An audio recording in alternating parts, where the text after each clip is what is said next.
që i bashkon fakt natyrës dhe Majlinda ka lindur me këto negociatat në xhep. I ka lexuar që kur ne ishim akoma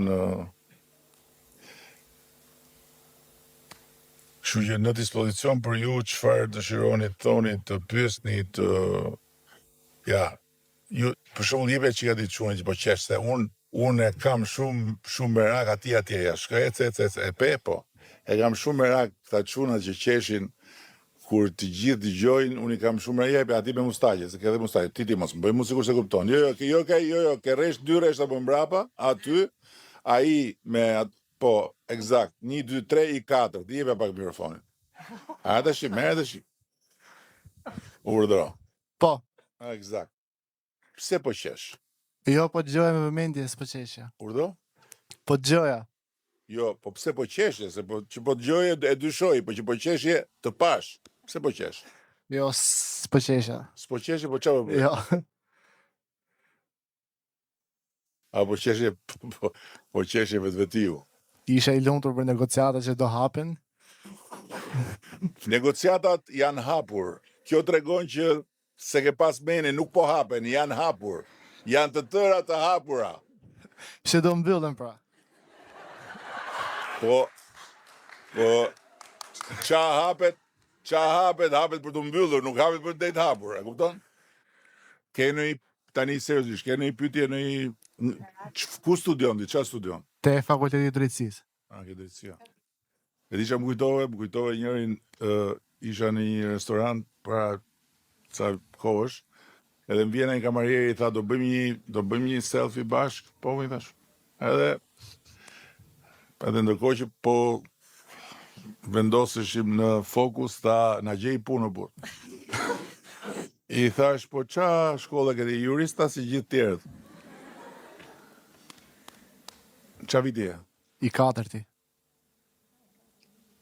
Qarë ëndra shke? Sa dhe i vit? Ëndrat s'tregohen sepse s'realizohen. Ëndrat s'tregohen se s'realizohen.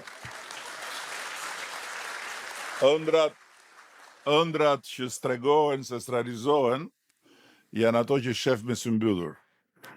Unë atyre as i besoj dhe as i tregoj se çat tregosh. Ndërkohë që të gjitha realizimet dhe sidomos realizimet e mëdha, po dhe realizimet e voglat, njerëzve që realizojnë diçka, se unë mendoj që edhe një njeri që ka pasion të bëj këpuc, ose të rregulloj këpuc, që pasion mbete, dhe që arrin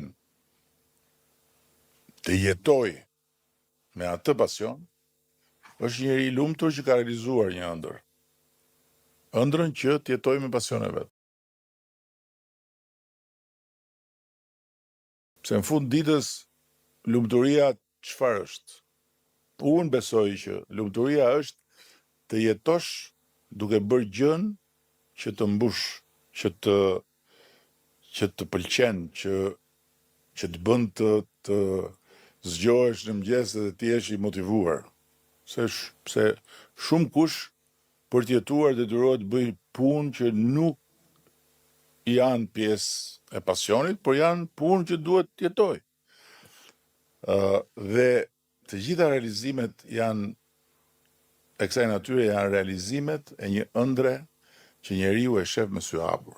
Me sy mbyllur ti janë rregull, po me sy hapur, nëse e shef gjithë shohim një ëndër me sy hapur, gjithë. Unë jam i bindur që edhe ti, tani pavarësisht se mbase ti e ngatron as me sy mbyllur as me sy hapur dhe nuk di eksaktësisht që a duhet ta thush apo jo, po edhe ti e shef veten dikur. Do t'jesh. Ama ata që ja dalin janë ata që nuk i dorëzohen asnjë vështirësie për të arritur që ta materializojnë atë, sepse përderisa ti je në gjendje ta shofësh, domethënë je në gjendje ta bësh. Nëse nuk e shef, nuk e. Ama çështja nuk është që a je gjendje ta shohësh. Çështja është a je në gjendje ti që për ta bërë atë realitet ti paguash të gjitha kostot e përpjekjes që duhen për të shkuar atje? Je dashamirës futbollit apo Po. Pse të pyeta?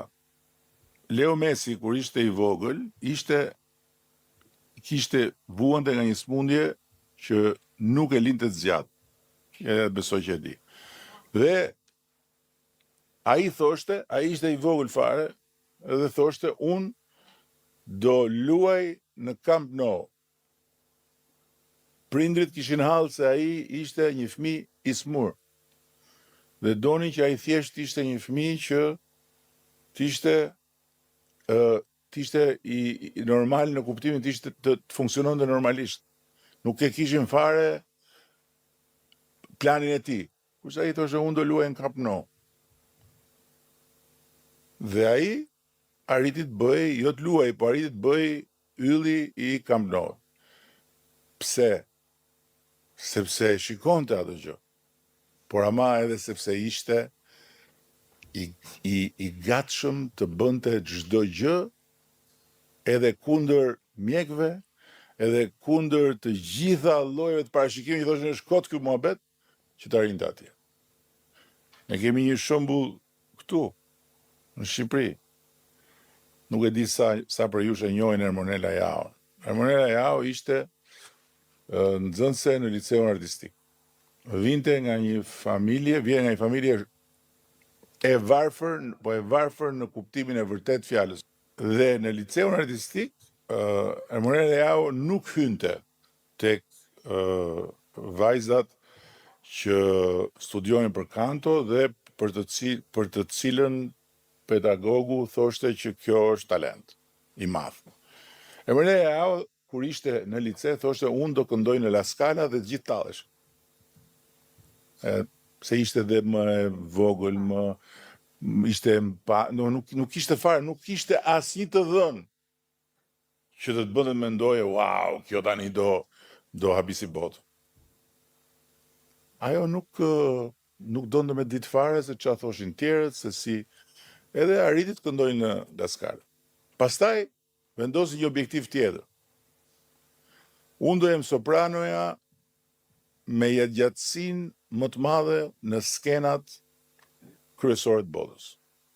Se sopranët kanë një moshë e arriti.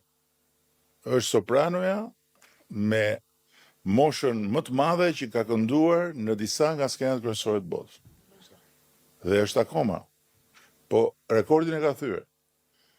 Dhe kur e kam pyetur po mirë, si do ta bësh ti këtë, më ka treguar se çfarë stërvitje fizike bënte. Fizike. Jo për dhe se si kishte kishte 12 vjet që bashkëpunonte me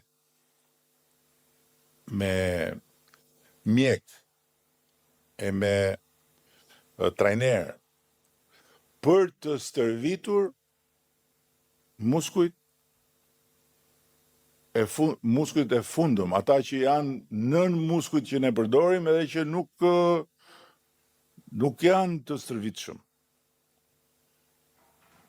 Dhe stërvitja fizike që bënte ishte një stërvitje sikur do shkonte në finale të kampionatit boksit. Palestër, not, boks, gjimnastik, po jo një herë në javë, për ditë. Pra, pse po i si ato shembull? Sepse kur njeriu vendos që këtë do të arri, do e shef dhe tu do shkoj, dhe është i gatshëm ti përballojë gjitha se rruga e Ermonelës ka qenë rruga e tmerrshme. Vajti me një bursa mbaroi, duhet kthej në Shqipëri, ajo thoshte s'kthehem, unë do këndoj në La Scala, ka marr fund. Edhe ka bërë punë nga më të rëndomtat për të mbijetuar, dhe ndërkohë vazhdonte, studionte dhe priste momentin e vet. Kështu që jepja është një vajzë që Faleminderit.